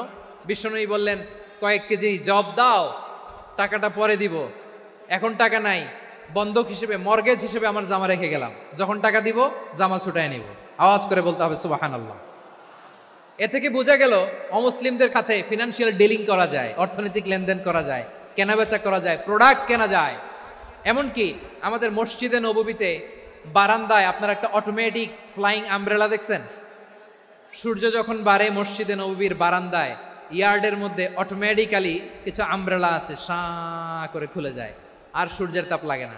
আবার সন্ধ্যাবেলায় এই আমব্রেলাগুলো ওরা ক্লোজ করে ফেলে, দেখেন নাই না? দেখছেন? এই মসজিদে নববীকে সর্বোচ্চ উন্নত মানের কনস্ট্রাকশন ইনফ্রাস্ট্রাকচারে ডেভেলপ করার জন্য কর্তৃপক্ষ কিছু অমুসলিম ইঞ্জিনিয়ারের, ডিজাইনারের সহায়তা নিয়েছিল। সুবহানাল্লাহ বলেন। কোন দলিলের ভিত্তিতে? এই দলিলের ভিত্তিতে যে বিষ্ণু ঈসা ইসলাম অমুসলিমদের সাথেও লেনদেন করেছেন। আওয়াজ করে বলতে হবে আল্লাহু আকবার। শুধু তাই নয়, ইন কেস অফ ইমার্জেন্সি, প্রয়োজনে ইসলামের খাতিরে, ইসলামকে সামনের দিকে এগিয়ে নিয়ে যাওয়ার জন্য অমুসলিমদের সাপোর্ট নেওয়া জায়েজ আছে। সুবহানাল্লাহ বলেন। অমুসলিমদের সাপোর্ট নেয়া, তাদের থেকে অর্থ নেয়া, পলিটিক্যাল সাপোর্ট, পলিটিক্যাল অ্যাসাইলাম নেওয়া জায়েজ আছে। আমাদের অনেক বিশ্ববরেণ্য দায়ীরা আমেরিকায় অস্থায়ীভাবে অ্যাসাইলাম নিয়ে থাকে, নিজের দেশে গেলে ফাঁসিতে ঝুলাই দিবে। যুগ যুগ ধরে দায়ীদের উপরে এরকম অত্যাচার আর নির্যাতন আছে না নাই? মিশরের অনেক দায়ীরা পাশ্চাত্যে যেয়ে থাকে, এই যে তারা পলিটিক্যাল অ্যাসাইলাম নিয়ে থাকে, রাজনৈতিক আশ্রয়ে, এটা জায়েজ আছে না? এটা যে জায়েজ আছে তার প্রমাণ স্বয়ং বিশ্বনবী সাল্লাল্লাহু আলাইহি ওয়াসাল্লাম পলিটিক্যাল সাপোর্ট নিয়েছিলেন অমুসলিমদের কাছ থেকে। সুবহানাল্লাহ বলেন। খুব মজাদার একটা ঘটনা শুনবেন, আপনাদের আগ্রহ দেখে তো মনে হয় না শোনার ইচ্ছা আছে। আছে আছে আমার ভাইরা, বিশ্বনবীর বয়স তখন প্রায় 51 বছর। কত বছর? বিশ্বনবীর সবচেয়ে কাছের মানুষ খাদিজা রাদিয়াল্লাহু তাআলা আনহা ইন্তেকাল করেছেন। বিশ্বনবী বড্ড কষ্ট পেলেন, হৃদয়টা ভেঙে খান খান। যিনি ঘরের ভেতরে বিশ্বনবীকে সান্ত্বনা দিতেন, ভালোবাসা দিতেন, বাইরে গেলে কুরাইশরা বকাঝকা করে, অত্যাচার করে, কিন্তু আম্মাজান খাদিজা রাদিয়াল্লাহু তাআলা আনহা ঘরটারে এমন শান্তির নীড় বানায় রেখেছেন, এই ঘরের ভিতরে ঢুকলে বিশ্বনবীর কলিজাটা ঠান্ডা হয়ে যেত। এজন্য রব্বুল আলামিন বলেন, খাদিজা, ও আমার বান্দি খাদিজা, জান্নাতে এমন স্পেশাল একটা ঘর আমি তোমার জন্য রেডি করে রেখেছি। ওই ঘরের মধ্যে কোনো আওয়াজ নাই, ওই ঘরের মধ্যে কোনো নয়েজ নাই, ওই ঘরে কোনো বিশৃঙ্খলা নাই। কারণ মক্কার জমিনে আমার নবী কুরাইশদের বিশৃঙ্খলা, নয়েজ, আর ঝামেলাগুলোকে উপেক্ষা করে যখন তোমার ঘরের ভিতরে ঢুকতো, ঘরটারে তুমি শান্তির নীর, ঠান্ডা, নীরব, নিস্তব্ধ, নিঝুম আর শান্তির নীর বানিয়ে রেখেছো। এজন্য জান্নাতে স্পেশাল একটা শান্তির নীর আমি তোমারে উপহার দেব। ওই প্রিয়তমা স্ত্রী খাদিজা ইন্তেকাল করলেন, বিশ্বনবীর হৃদয় ভেঙে খান খান। আবার ওনার চাচা আবু তালেব ইন্তেকাল করলেন, যিনি পলিটিক্যাল শেল্টার দিতেন নবীকে। কে দিতেন? আবু তালেবের ভয়ে, বিশ্বনবীর এই চাচার ভয়ে কোনো মুশরিক নবীর গায়ে হাত দেওয়ার সাহস পায় নাই। এখন স্ত্রীও নাই, চাচাও নাই, নবীকে আশ্রয় দেওয়ার কেউ নাই, নবীর চারদিকে অন্ধকার। নবী এখন কই যাবেন? আমার পেয়ারা নবী নতুন স্টেশন খুঁজতেছেন, নতুন দাওয়াতি প্ল্যাটফর্ম খুঁজতেছেন। তিনি যায়েদ বিন হারেসা রাদিয়াল্লাহু তাআলা আনহুকে নিয়ে মক্কার পাশের একটা নেইবরিং সিটি তায়েফে চলে গেলেন। কোথায় চলে গেলেন? লালমনিরহাটের ভাইয়ের আওয়াজ করে বলেন, কোথায় গেলেন? তায়েফে চলে গেলেন দিনের দাওয়াত দেওয়ার জন্য। কি দেওয়ার জন্য? নাকি জমি কিনতে গেছিলেন? জমি কিনতে, দুনিয়ার যশ খ্যাতির জন্য, নিজের কোনো লাভের জন্য? তায়েফবাসীদেরকে জাহান্নামের আগুন থেকে বাঁচানোর জন্য। আওয়াজ করে বলতে হবে, ঠিক কিনা? বিশ্বনবী বিশাল মরুপথ, পাহাড়ি পথ পাড়ি দিয়ে তায়েফের মরুজমিনে গেলেন কোরআনের দাওয়াত নিয়ে, ইমানের দাওয়াত নিয়ে। কিন্তু তায়েফের লোকেরা বিশ্বনবীর দাওয়াতকে শুধু প্রত্যাখ্যান করেই থামে নাই, তারা বিশ্বনবীর সাথে অত্যন্ত খারাপ আচরণ করেছে। বিশ্বনবীকে শারীরিকভাবে হেনস্থা করেছে, আমার নবীকে শারীরিকভাবে অত্যাচার করেছে, আমার পেয়ারা নবীর গায়ে পাথর মেরেছে, বিশ্বনবীর গা বেয়ে ঝরঝর করে রক্ত ঝরেছে, নবী জামিনের মধ্যে লুটিয়ে পড়েছেন, আবার মেরেছে, আবার নবী হাঁটতে শুরু করলেন, পেছন থেকে আবার মেরেছে, আবার নবী রক্তাক্ত হয়ে জামিনের মধ্যে লুটিয়ে পড়লেন, আবার মেরেছে। বিশ্বনবীর মতো এত সুশ্রী মানব, বিশ্বনবীর মতো এত শুভ্র মানব, বিশ্বনবীর মতো এমন চমৎকার দেহাবয়ব দিয়ে রব্বুল আলামিন কাউকে বানান নাই। এরকম চমৎকার মানুষটাকে তারা তায়েফের ওই জমিনে রক্তাক্ত করেছে। বিশ্বনবী দুনিয়ার কোনো স্বার্থের জন্য সেখানে যান নাই, নিজের কোনো লাভের জন্য, প্রাপ্তির জন্য যান নাই, তায়েফবাসীদের জাহান্নামের আগুন থেকে বাঁচাতে গিয়েছেন। ঠিক কিনা বলেন? খে না খে দিন প্রচারের কাজে নিজেকে দিয়েছ বিলিয়ে, তায়েফের কাফিরেরা চিনল না সে আলো, দুষ্ট ছেলেদের পিছু দিল লেলিয়ে, পাথরের আঘাতে ক্ষত বিক্ষত হয়ে সারা শরীর থেকে রক্ত ঝরে। হে রাসূল তোমাকে ভুলি আমি কেমন করে, হে রাসূল তোমাকে ভুলি আমি কেমন করে। পারেন না আপনারা? ধরুন আমার সাথে, হাজার ব্যথা বেদনার পরে ফিরে আসনি তুমি আপন ঘরে, দিনের আলো তুমি ছড়িয়ে দিতে চলে গেলে মদিনায় মক্কা ছেড়ে। হে রাসূল তোমাকে ভুলি আমি কেমন করে, হে রাসূল তোমাকে ভুলি আমি কেমন করে। ঠিক কিনা বলেন? প্রিয় ভাইরা, তায়েফের ছেলেরা নবীকে রক্তাক্ত করলো। আমার নবী কই যাবে? কই যাবে? মক্কায় জায়গা নাই, তায়েফে জায়গা নাই। তায়েফ থেকে ভারাক্রান্ত মন নিয়ে আমার নবী মক্কায় ফিরে আসলেন। বিশ্ব নবী মক্কায় ঢুকতে পারেন না। মক্কার মরুভূমির দিকে তাকিয়ে, উপত্যকার দিকে তাকিয়ে বিশ্বনবী ধা ধা করে কাঁদেন, ঝরঝর করে। নবীর চেহারা মোবারক থেকে চোখের পানিগুলো বেয়ে বেয়ে পড়ে।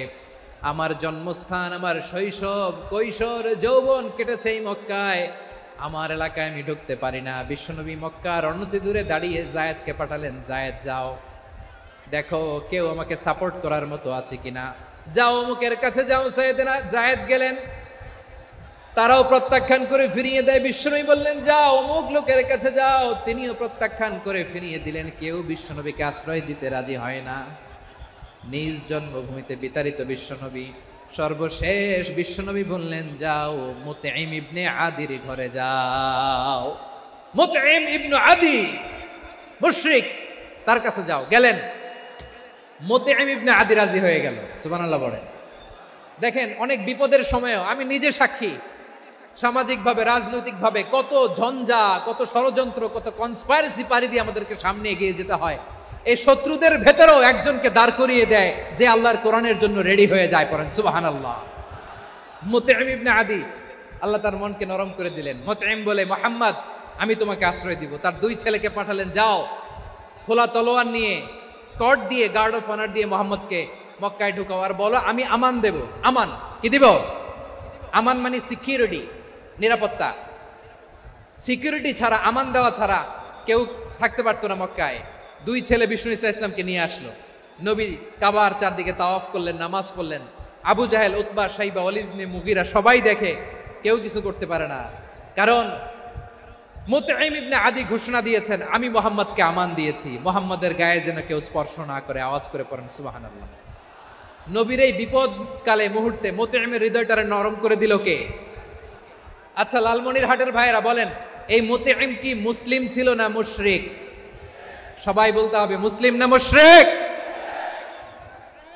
তাহলে মুশরিকের কাছ থেকে নবী পলিটিক্যাল অ্যাসাইলাম, আধুনিক রাষ্ট্রবিজ্ঞানের ভাষায় পলিটিক্যাল অ্যাসাইলাম, যেটাকে বলে রাজনৈতিক আশ্রয়, ওনার আমান বা নিরাপত্তার এই ঘোষণায় তিনি মক্কায় ঢুকলেন। যতদিন নিরাপত্তা ছিল ছিলেন।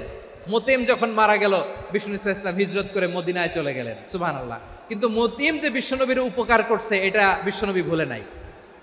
আমাদের অনেকে আছে, উপকার করার পরে আর খেয়াল থাকে না, খাওয়ার পরে গলা দিয়ে নামলে আর খেয়াল থাকে না।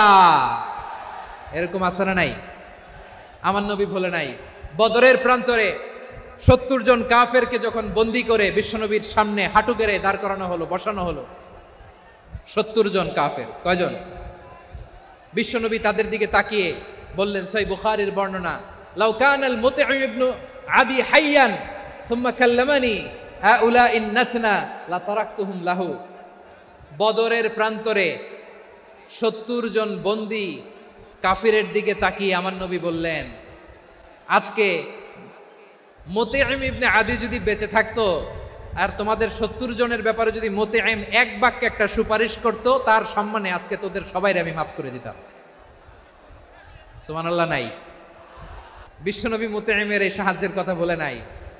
70 জন মুশরিক হাঁটু গেড়ে বসা, নবী চাইলে এখনই এক্সিকিউশন অর্ডার দিতে পারে।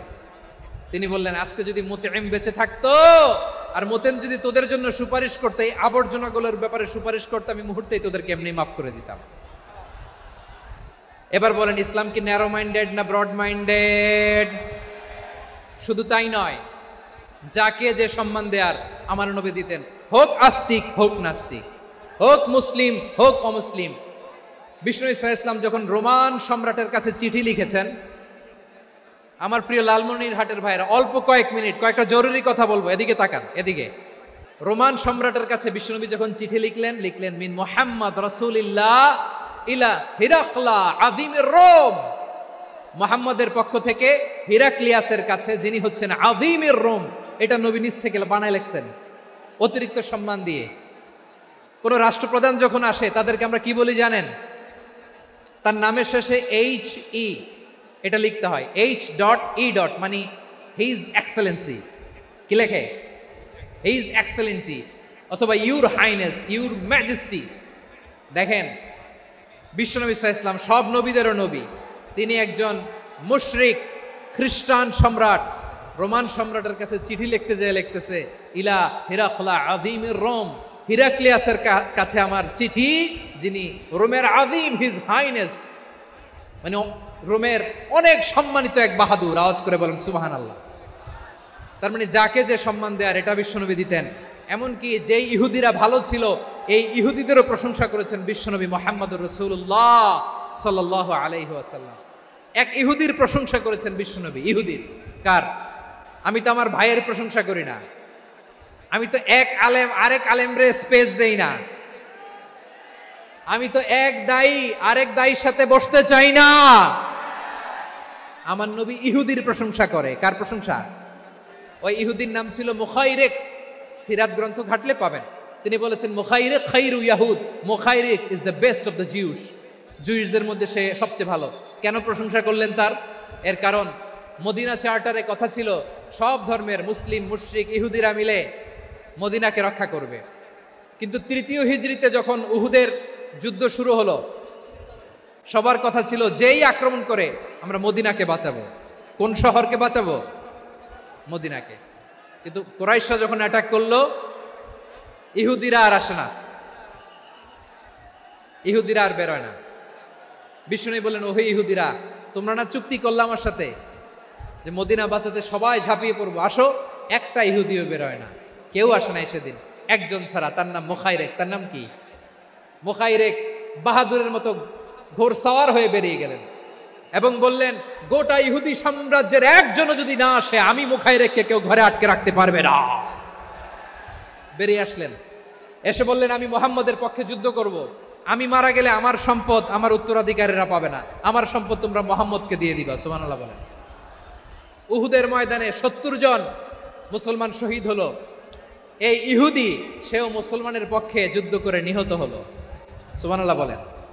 মুসলিমদের লাশ যখন নিয়ে আসা হলো, এই মুখাইরিকের লাশও নিয়ে আসা হলো। মুসলিমদের লাশের পাশে মুখাইরিকের লাশ দেখে বিশ্বনবী মুখাইরিকের প্রতি অনেক খুশি হলেন।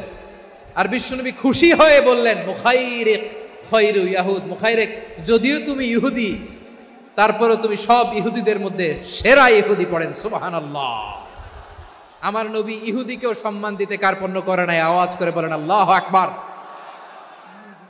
প্রিয় ভাইরা, এবার সর্বশেষ আওয়াজ করে বলেন, ইসলাম কি ন্যারো মাইন্ডেড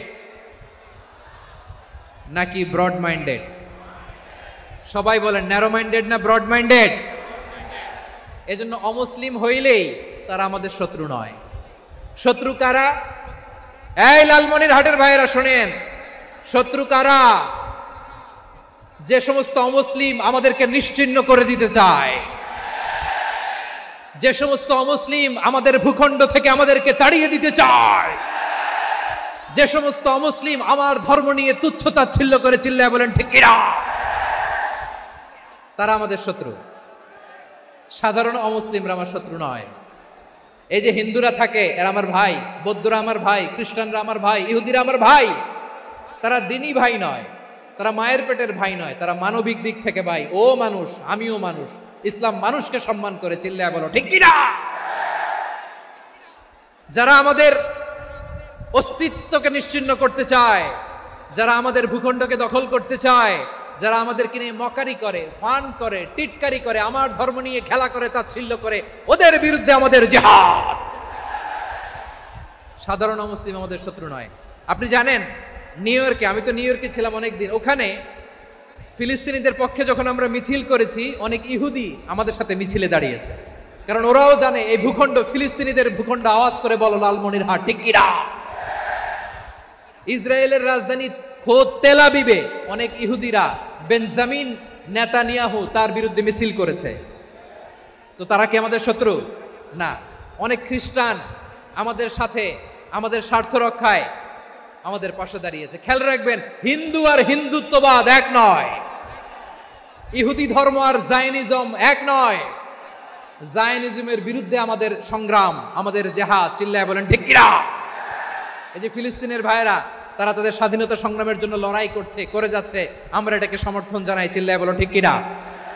কাশ্মীরের ভাইয়েরা স্বাধীনতার জন্য সংগ্রাম করছে, আমরা সেই সংগ্রামকে সমর্থন জানাই। আওয়াজ করে বলো ঠিক কিনা। যারাই আমাদের ইসলামকে নিশ্চিহ্ন করতে চায়, তাদের বিরুদ্ধে আমাদের সংগ্রাম। আওয়াজ করে বলতে হবে ঠিক কিনা। ওই সমস্ত দুর্বৃত্তদের সাথে আমাদের কোনো সম্পর্ক নাই। আমরা যদি ঐক্যবদ্ধ থাকতে পারি, ওই দুর্বৃত্তরা চান্স পাবে না। আমরা ঐক্যবদ্ধ থাকতে রাজি আছি। লালমনিরহাটের ভাইয়েরা, আমরা ঐক্যবদ্ধ থাকলে ওই দুর্বৃত্তদের কালো হাত ভেঙে দিতে আমাদের সময় লাগবে না। তাদের কালো হাত ভেঙে দিতে রাজি আছে মুসলমান? কারা কারা রাজি? দু হাত তুলে দেখাও।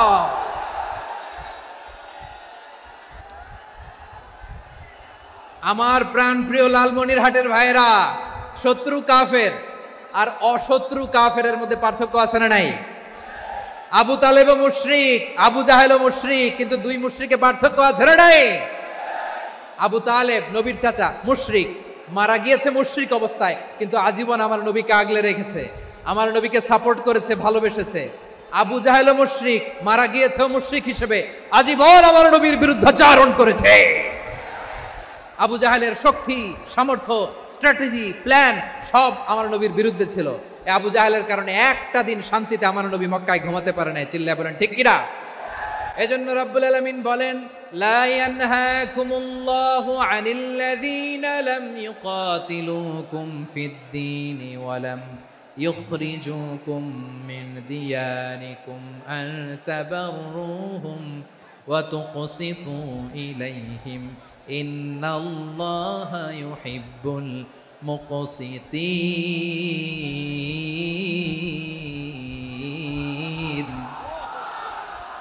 আল্লাহ বলে, গোলামেরা শোনো শোনো, যে সমস্ত অমুসলিম তোমাদের সাথে ধর্মযুদ্ধে লিপ্ত হয় না, তোমাদের বিরুদ্ধে যে সমস্ত অমুসলিম অস্ত্র ধরে না, যে সমস্ত অমুসলিম তোমাদেরকে তোমাদের জন্মস্থান থেকে, ভূখণ্ড থেকে তাড়িয়ে দেয় না, তাদের সাথে ভালো আচরণ করতে আমি আল্লাহ নিষেধ করি নাই। তাদের সাথে সদাচরণে কোনো নিষেধাজ্ঞা নাই, বরং তাদের সাথে সদাচরণ করো, এটাই আমি আল্লাহ চাই।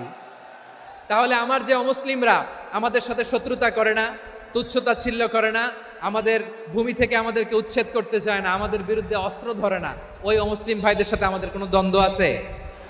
কোনো বিরোধ আছে? বরং আছে ভালোবাসা। বরং আছে কি? এই ভালোবাসা দিয়ে আমরা বিশ্ব জয় করব। রাজি আছো মুসলমান? আমাদের পুঁজি ভালোবাসা। আমাদের পুঁজি কি? এবার আওয়াজ করে বলেন, আমার এই পুরো আলোচনা থেকে the religious coexistence, peaceful coexistence, শান্তিপূর্ণ সহাবস্থান, কমিউনাল হারমোনি, এই সাম্প্রদায়িক সম্প্রীতি, এই আলোচনা থেকে কি বুঝলেন? ইসলাম কি ন্যারো মাইন্ডেড না ব্রড মাইন্ডেড? এই ব্রড মাইন্ডেড হৃদয় নিয়ে, ভালোবাসা দিয়ে আমরা বিশ্ব জয় করতে চাই। রাজি আছেন? আল্লাহ কবুল করুক। আমরা সবাই পড়ি আমিন। লালমনিরহাটের জেলা স্টেডিয়ামে আমার প্রিয় মায়েরা, বোনেরা, আপনাদের জন্য একটা হাদিস বলে শেষ করব। বিশ্বনবী বলেন, আমার মায়েরা খেয়াল করে শুনুন, বিশ্বনবী আপনাদের উদ্দেশ্য করে বলেন, আল মারআতু ইযা সাল্লাত খামসাহা ওয়া সামাত শাহরাহা হাফিজাত ফুরুজাহা আতাআত বা'লাহা ফালতাদখুল মিন আইয়ি আবওয়াবিল জান্নাতি শাআত। বিশ্বনবী বলেন, ও রমণীরা, ও নারীরা, যে সমস্ত নারী এই 4টা কাজ করবে, এই 4টা কাজের গ্যারান্টি দিবে, তাদেরকে জান্নাতের 8টা দরজার গ্যারান্টি দেয়া হবে। কি 4টা কাজ? 1 নম্বর, আল মারআতু ইযা সাল্লাত খামসাহা, যে নারী 5 ওয়াক্ত নামাজ পড়ে। কি করে? জেলা স্টেডিয়ামে অবস্থানরত আমার নারীরা, বোনেরা, বিশ্বনবী আপনাদেরকে 4টা কাজের কথা বলেছেন, খুব বেশি না। 4টা করলে 8 জান্নাতের দরজা সব খোলা। কোনটা দিয়ে যাবেন? যেটা দিয়ে মনে চায়। 1 নম্বর 5 ওয়াক্ত নামাজ। আমার বোনেরা জোহরের নামাজ পড়তে পড়তে এটা আসরে নিয়ে যায়, আসর পড়তে পড়তে এটা মাগরিবে নিয়ে যায়। এরকম আসরা নাই? লালমনিরহাটে হয়তো নাই। আমার বোনেরা এটা করবেন না। ইন্নাস সালাতা কানাত আলাল মুমিনিনা কিতাবাম মাওকুতা, সময় মতো পড়বেন। সামাত শাহরা, রমাদানের রোজাগুলো রাখবেন। হাফিজাত ফুরুজাহা, যে নারী তার চরিত্রকে হেফাজত করে, তার প্রাইভেট হেফাজত করে, তার লজ্জাস্থান হেফাজত করে। ও মায়েরা, আপনার এই গর্ভ যে কত দামি আপনি জানেন না। আপনার এই গর্ভ থেকে জন্মাবে আগামী সালাহুদ্দিন আল আইয়ুবী। আপনার গর্ভ থেকেই জন্মাবে ইমাম আল মাহদি আল মুনতাজার। আপনার পেট থেকে জন্মাবে আবু সাইদের মতো বীর সৈনিক। আপনার পেট থেকে জন্মাবে মুগ্ধের মতো বীর মুজাহিদ। আপনি জানেন না কে আসবে আপনার পেট থেকে। সময়টাকে কাজে লাগান, ইসলামকে বুঝেন, মানেন, আমাদের ইসলামিক লেকচারগুলো শোনেন। আমরা যে বার্তাগুলো, ইনস্ট্রাকশনগুলো, দিক নির্দেশনাগুলো আপনাদের খেদমতে রাখি, এগুলো মেনে চলুন। আপনিই পারেন আপনার ঘরটাকে জান্নাতের টুকরা বানাতে। একটা family, it's a very big institution and you are the MD, the managing director of this institution. চিল্লায় বলেন ঠিক কিনা? চাইলেই পারেন ঘরটারে জান্নাতের টুকরা বানাতে। 5 ওয়াক্ত সালাত, রমাদানের রোজা, নিজের চরিত্রের হেফাজত, ও আতাআত বা'লাহা, স্বামীর আনুগত্য। এটাতে অনেকে ভুল করে থাকে। হায় রে আমার বোনেরা, স্বামীর আনুগত্যকে এটা নিজের অপমান মনে করবেন না। আপনার স্বামী আপনার সবচেয়ে বড় গার্ডিয়ান, তিনি আপনার সবচেয়ে ভালো চায়। নারী কখনো গার্ডিয়ানশিপের বাইরে থাকতে পারে না। হয় আপনি বাবার গার্ডিয়ানশিপের ভেতরে, বাপ না থাকলে ভাই আপনার গার্ডিয়ান, ভাই না থাকলে চাচা গার্ডিয়ান, বিয়ের পরে আপনার স্বামী আপনার গার্ডিয়ান। শরিয়া সম্মত স্বামীর আদেশগুলো আপনি মেনে চলবেন, কিন্তু শরিয়া বিরুদ্ধ কোনো আদেশ মানতে আপনি বাধ্য নয়। আওয়াজ করে বলুন সবাই, ঠিক কিনা? এই 4টা কাজ যদি কোনো নারী করে, বিশ্বনবী বলেন জান্নাতের 8টা দরজা খোলা, তোমার যেটা দিয়ে মনে চায় সেটা দিয়ে জান্নাতে তুমি এন্ট্রি নিতে পারবা। আমরা এখানে লালমনিরহাটের সোহরাওয়ার্দী ময়দানে আজকে যেমন একত্রিত হতে পারলাম, আল্লাহর জান্নাতেও যেন একত্রিত হতে পারে। আল্লাহ তুমি তৌফিক দান করো।